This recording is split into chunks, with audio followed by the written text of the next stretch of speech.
It is interesting to note, haven't we all wondered, why is it that the people we love the most at times irritate us the most, and the people we love the most we tend to more easily mistreat? A neighbor will do something and we handle it. Our family member will do the same thing and we get irritated, and we may even explode. What's going on here? Rabbi Leibel Wolf, once at a Shabbaton in Great Neck, mentioned that the reason this is so is because we want to feel significant by the other, especially by those we love. So when those we love disappoint us and mistreat us, we then feel most insignificant, which in turn then leads us to have the least tolerance for their misbehavior, and thus we tend to let our happiness slip away from us. If, on the other hand, we train ourselves to let go of our feeling the need to feel significant from others, and more focus on our mission of elevating those around us, we will then have the inner strength to behave the best towards all those we interact with. If we can realize that we don't need others to feel significant, and that we are significant to Hashem, that our mission is significant to Hashem, then we can tap into His love for us and proceed forward with everlasting peace, unity, and happiness. Another very important issue that gets in our way of achieving true simcha is our ego. There is a story of a chassid who was in Yechidus with the Tzemach Tzedek and complained that in the Beis Midrash he attended, he felt that everybody walked all over him, treated him improperly, and took no notice of what he said. The Rebbe then explained to him that the problem was that his ego was so spread out over the entire shul that wherever anybody stepped, it invariably landed on him. We see once again the message that no one can make you feel bad unless you let them. Removal of this ego allows us to truly achieve a high level of simcha. A person with yesh, with ego, focuses on himself. His thoughts revolve around himself and how everything he encounters will affect him. Bittul, the opposite of yesh, is the nullifying of self. In practice, this means dedicating oneself to a higher purpose than one's own physical and emotional apparent self-interest, and constantly striving to achieve a higher divine purpose. What causes sadness and depression is yeshus. Those that have too strong of a yeshus are unable to experience true joy, since true joy comes from totally accepting God's plan and becoming an active partner with Hashem. We have to keep in mind that there are cases of severe depression that are biochemical, and in these instances the Rebbe would direct those suffering to get medical help and would recommend using medicinal therapies. Many times what is needed is the initial chemical to put the person chemically back in track, which will help the person to eliminate the depression, which then gives them the wherewithal and freedom to work on themselves. So how do we free ourselves from the ego? The first step is to try to arrive at the level of Bittul Hayesh. The ego still exists, but it is silenced. At this level, there is still a battle between our desires and Hashem's will. Ultimately, we listen to our Creator and achieve a higher order of human existence. But it comes with a struggle. In Tanya, we learn that Hashem has bestowed upon us a natural love of Hashem. So all we have to do is tap into the natural love of Hashem. One can accomplish this through meditation and through prayers and through attaching ourselves to Hashem through learning His Torah and doing His mitzvahs. As our love for Hashem grows through emotional and intellectual toil, our ego has but no choice to leave us alone. Then one can reach a yet higher level of connecting to Hashem, which is called Bittul B'Metzius. This is complete abnegation of one's being to Hashem. There is no longer a contending ego. Instead of serving Hashem through an effort of willpower, one serves through understanding. An understanding so complete that it breaks through the curtain of freedom, meaning freedom from concealment, freedom from the ego that holds man in chains. The more we learn Torah, the more we understand and shape those brain muscles where the Nefesh Elokis resides, and the more power we have to move away from our hearts, where the Nefesh HaBehemis resides. In the end, we come to understand that both levels of Bittul can and do exist contemporaneously within every chassid. Bittul in human affairs is not a static state, but rather a fluid, dynamic one that requires constant effort. Our own spiritual failures, our own spiritual level of service, can also be an obstacle to keeping our simcha. In Tanya we learn many ways as well to overcome these barriers that get in the way of our simcha. In Tanya it says that the divine presence abides only in man's joy, so it's imperative that we not let the Yetzer Hara trick us in taking away our joy. Many times, it's not the sin the Yetzer Hara wants us to commit, but rather the sadness and depression that we experience in the event of personal failures. The Yetzer Hara will even use spiritual matters, dressing up like a chassid, so that we might feel terrible about ourselves for not being perfectly righteous. This can lead to frustration and spiritual depression, precisely the result sought by this evil inclination. The Yetzer Hara tricks us to feel depressed so that we might succumb to seek physical pleasures to alleviate our depression. Yes, the Yetzer Hara will certainly attempt to make us feel lousy because of our spiritual failures. However, if we understand and accept that this is the purpose of our soul's descent to battle this evil inclination, and if we accept that the battle is lost only when it is not engaged, we can find a release from the psycho-spiritual guilt and avoid its concomitant sadness or even depression. The purpose is not to be zapped or drained by these struggles, but to realize that this struggle is meant to be. This is our mission, to withstand the test of the struggle, to allow our Nefesh Elokis to engage the Nefesh HaBehemis in order to make the godly soul the king. In Tanya, we also learn to accept that while most of us are not given the higher soul of Moshe Rabbeinu, we are given a piece of that lofty soul.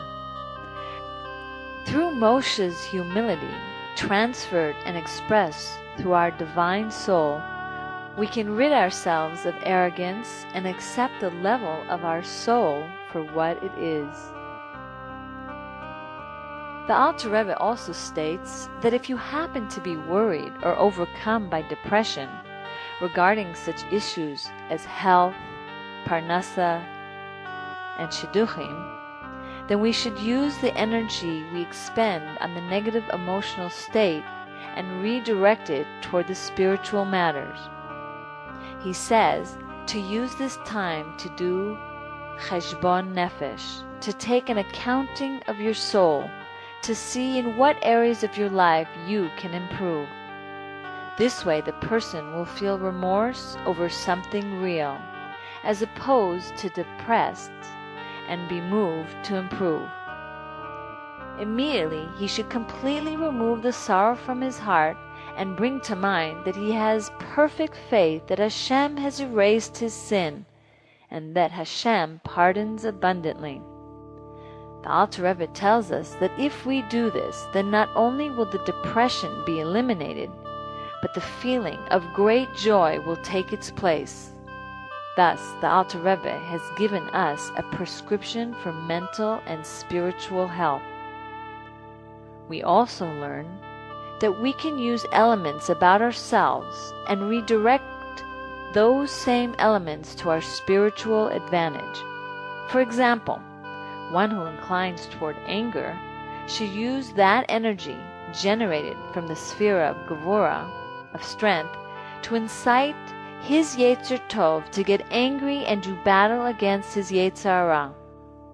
Similarly, one who is depressed should use the earth element and begin to focus on specific mitzvahs and Torah learning, which invariably brings one to happiness, if it is studied in depth and practiced in detail.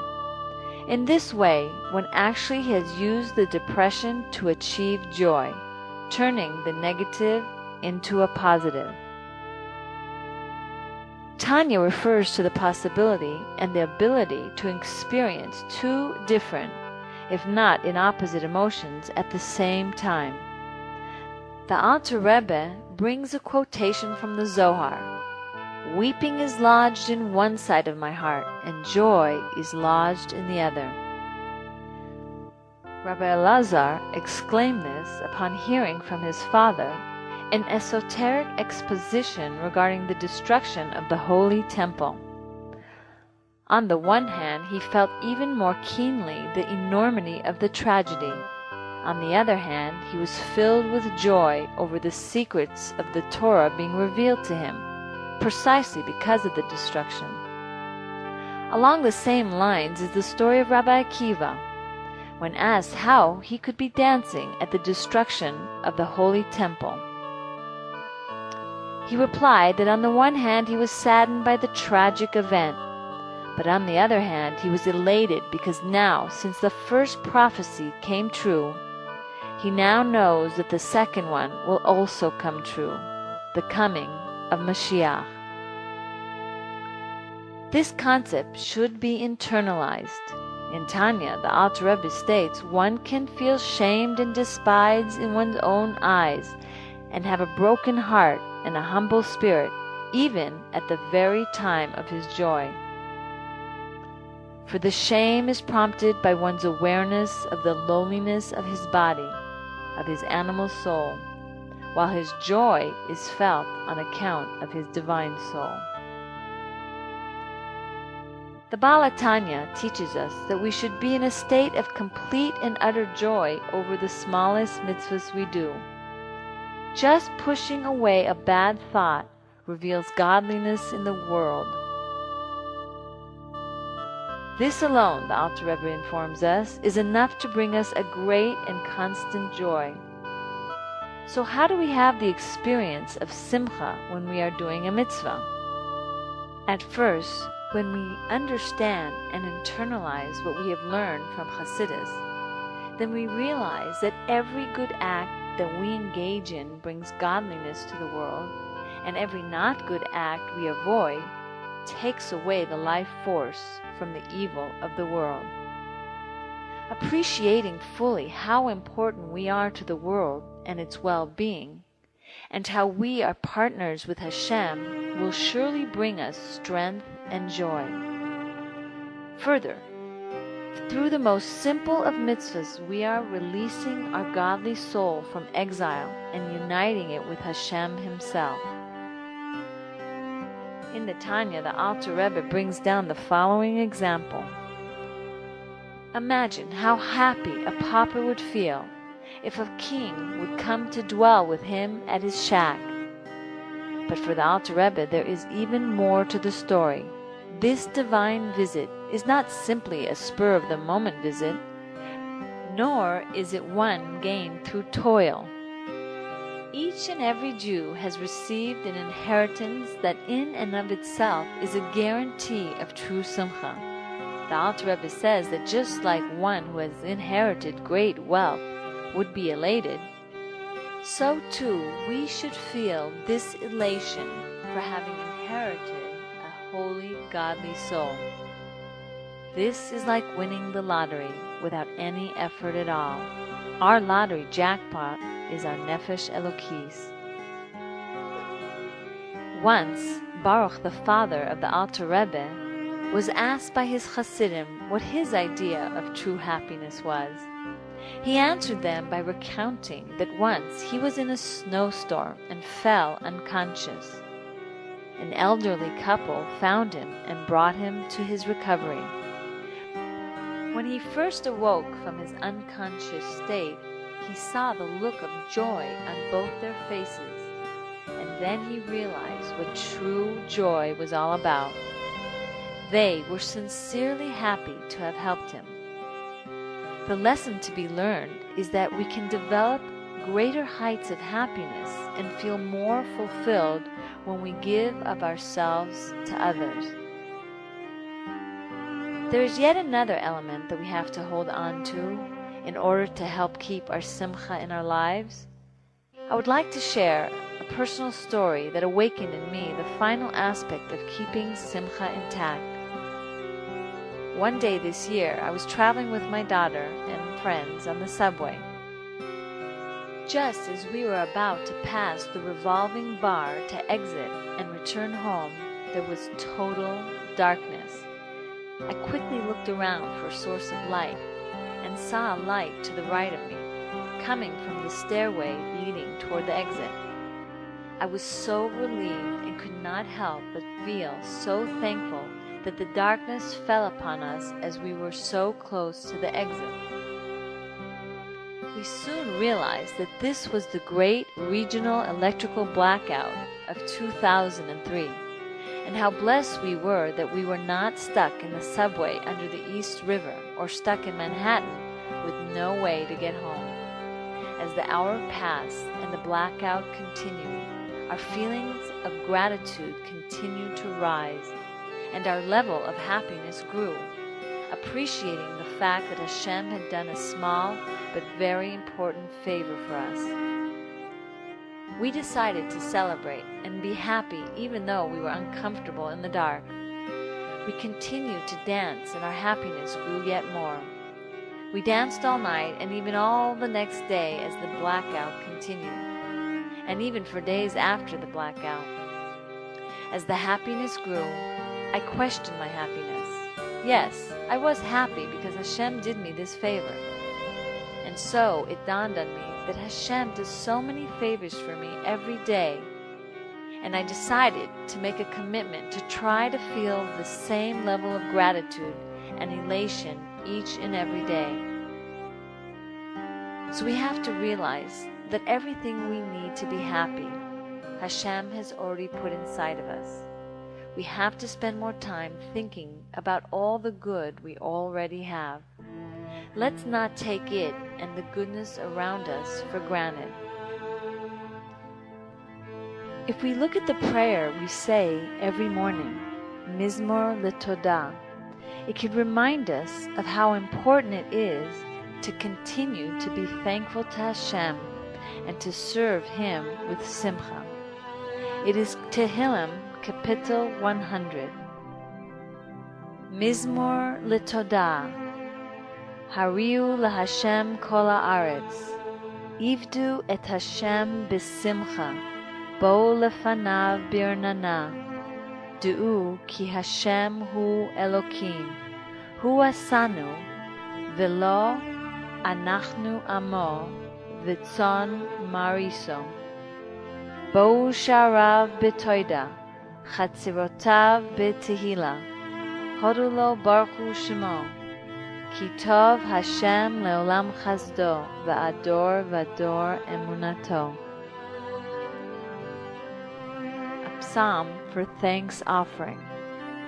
Let all the earth sing in jubilation to Hashem. Serve Hashem with joy. Come before Him with exaltation. Know that Hashem is God. Elohim has made us, and we are His people and the sheep of His pasture. Enter his gates with gratitude, his courtyards with praise. Give thanks to him, bless his name, for Hashem is good. His kindness is everlasting, and his faithfulness is for all generations. There is a special meditation. In Hasidus, this is referred to as his bonus, which will assist you in focusing your efforts to achieve a state of inner peace and true happiness.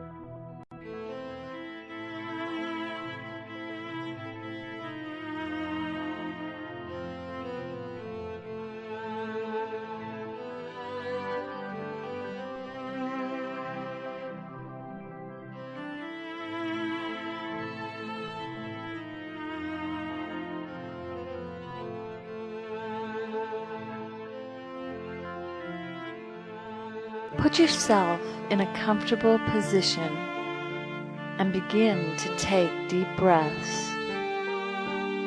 Every time you exhale, exhale everything that is negative, stress, tension, and negative thinking. And every time you inhale everything that is good. Peace, tranquility, love, unity, and positive thinking. You feel a wave of relaxation penetrating your every being. With every breath you take, you begin to feel lighter and lighter. We will go through some exercises to help you become even more relaxed. Make a fist with both your hands and feel the tension. In a count of 3, open both hands and release the tension. 1, 2, and 3. And now let go and release the tension. Feel the difference between the tension and the relaxation. Now tighten your toe muscles. Feel the tension in that area, and in a count of 3, release that tension. 1, 2, and 3. And let go. Let go of the tension. Feel the difference. And now, focus on your facial muscles. Tense up your forehead, your eyes, your cheeks, and lips. And in a count of 3, release the tension. 1, 2, and 3. And feel the difference. Feel the difference between what was tense and what is now relaxed. Finally, tense up your back and shoulder muscles. Lift your shoulders up. And in a count of 3, slowly let your shoulders drop. 1, 2, 3. And let go and release the tension. You now feel freed from any tension, and you feel completely relaxed. You feel so relaxed that you no longer sense the weight of your body.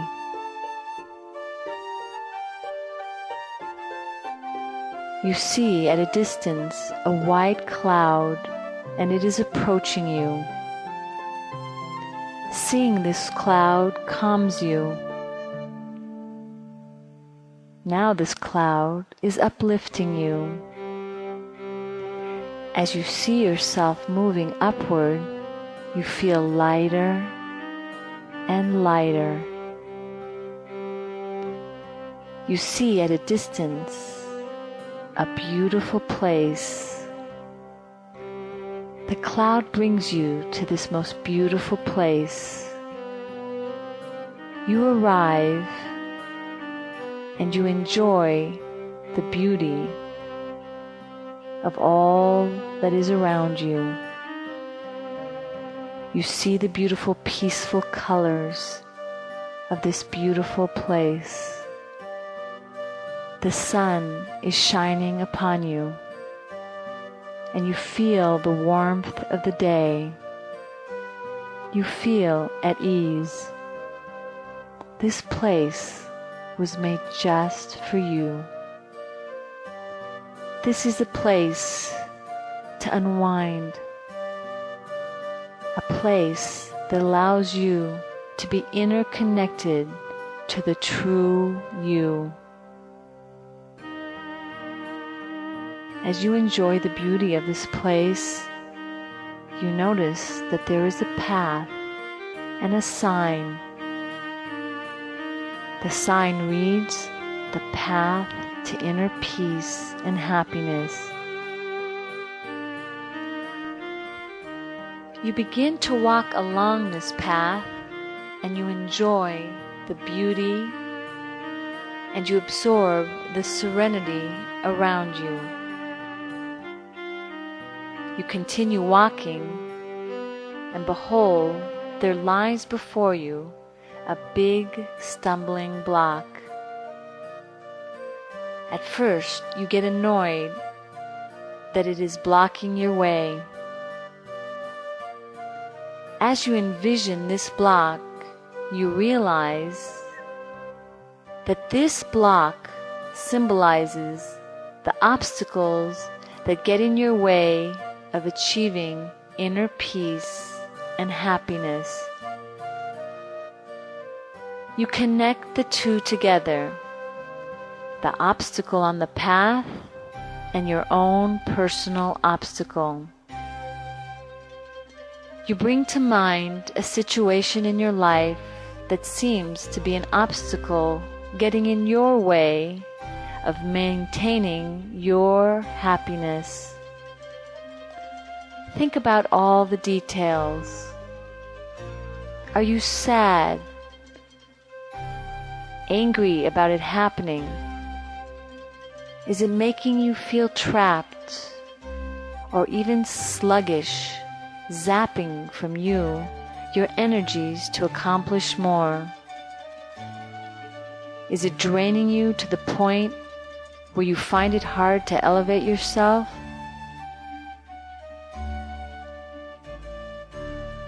Is it something that may be connected to what happened to you in the past? Maybe it is connected to something you're going through right now, or something that is connected to your future. Whatever it is associated with, recall that Hashem has given you life and has been by your side all this time. He never left and will never leave you. He will always be by your side. You hear yourself saying that the events in one's life are meant to be. For whatever reason, every event is possibly a nisayon, a test, maybe an opportunity to elevate and perfect your soul.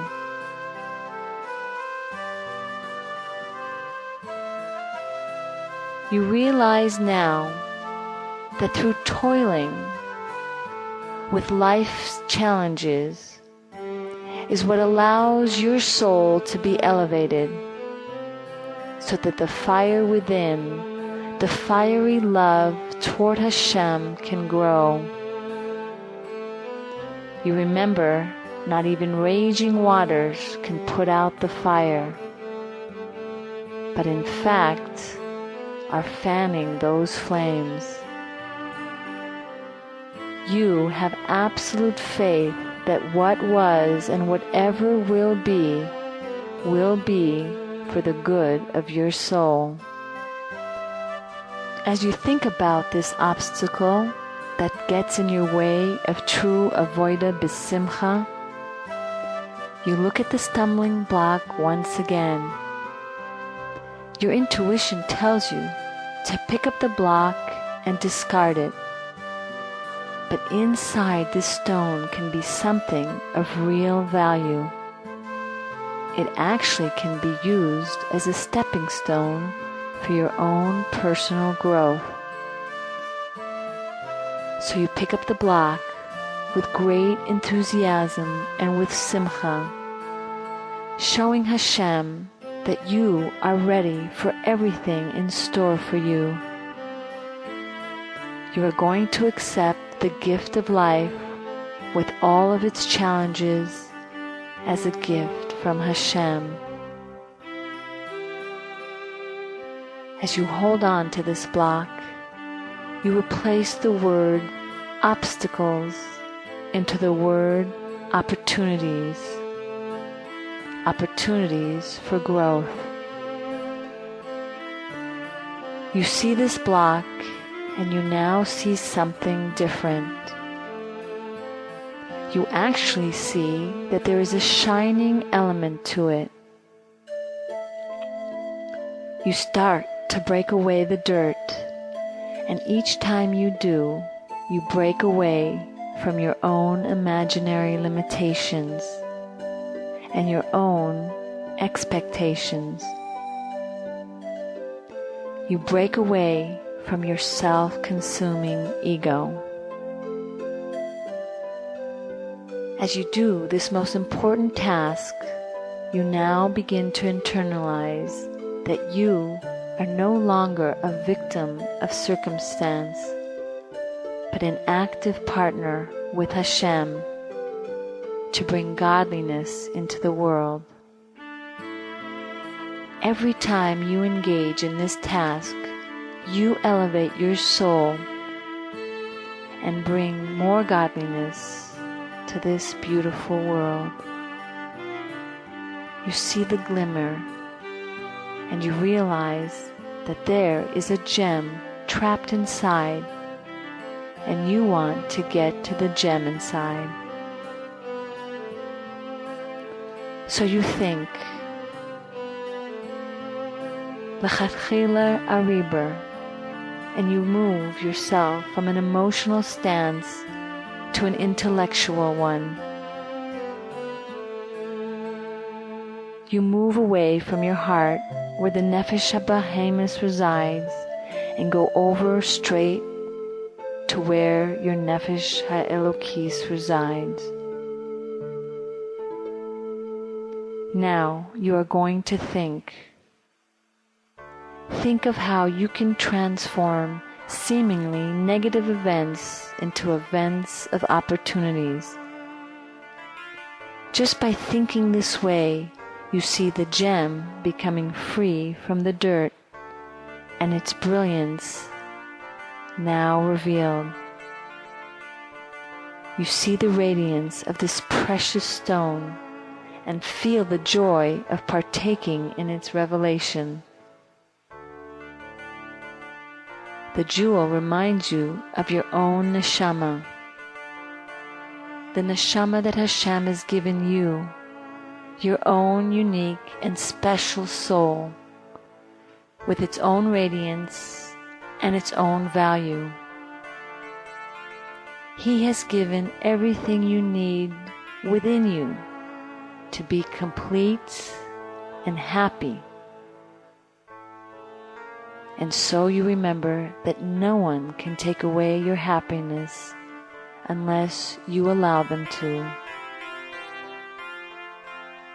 Hold on to this gem, marvel at its radiance, and feel the sensation of true simcha. Feel the joy that this jewel belongs to you and that nobody can take it away from you. You feel this inner peace that you are reaching your goal of letting no obstacle get in your way. This simcha is now always with you. Make it a part of you. Wear it like a badge of honor. As you do, break through the barriers and begin to feel light and free. Wearing this jewel does not weigh you down. In reality, it just allows you to proceed forward to your destination. And it uplifts you and allows you to soar higher and higher, higher than you ever dreamed possible. So high and so close to Hashem. Ever free to worship Hashem like you were meant to. Free to love the essence of Hashem. Hashem, the good God, the loving Father who watches over you to make sure you have everything you need to elevate yourself. Now you can channel this joy into elevating the physical even more while engaging in all the mitzvahs of Hashem. Envision yourself with this freedom to be happy while doing every mitzvah.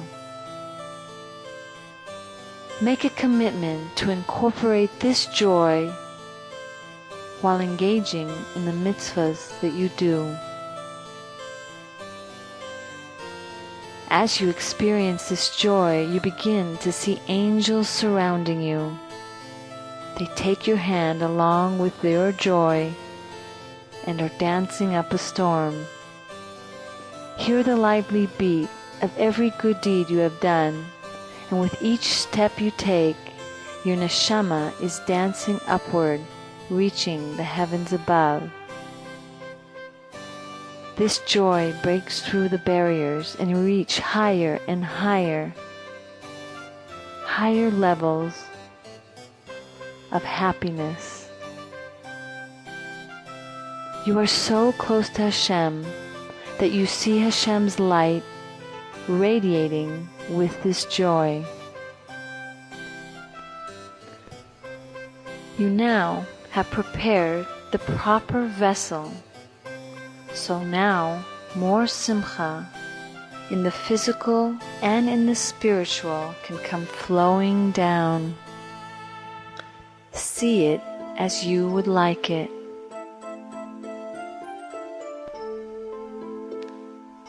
Take the time now and pray for that which you want.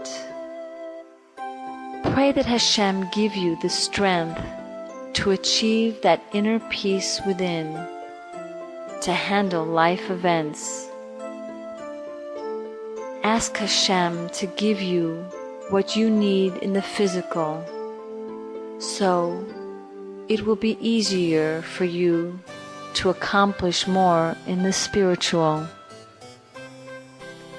Ask Hashem for that extra spiritual strength to enable you to hold on to happiness.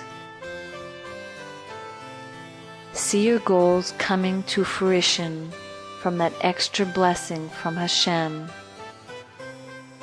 Feel now that peace within. Feel that happiness. Now you are ready to bring your new awareness into reality. The angels are still by your side, ready to descend with you, to help you with your mission.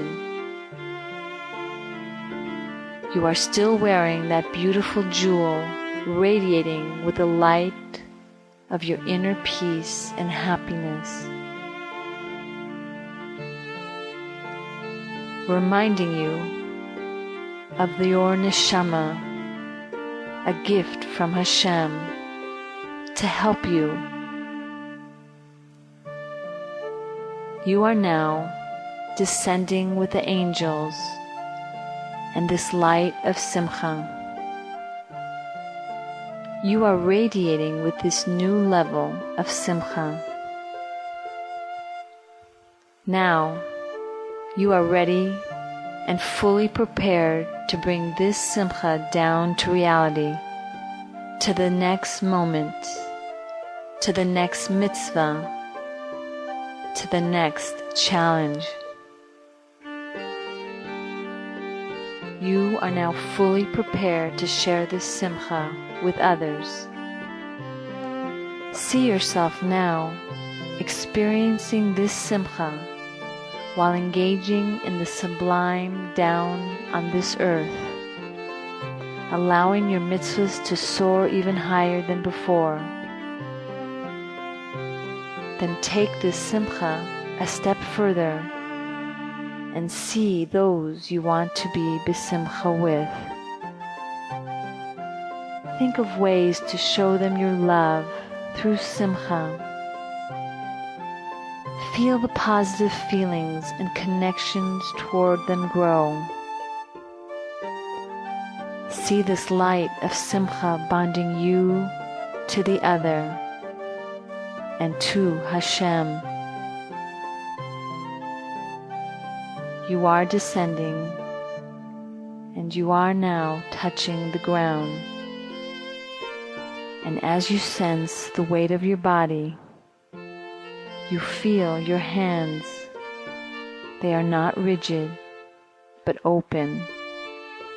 And you think of all the good deeds your hands will be doing. You feel your feet, the feet that will be bouncing with Simcha.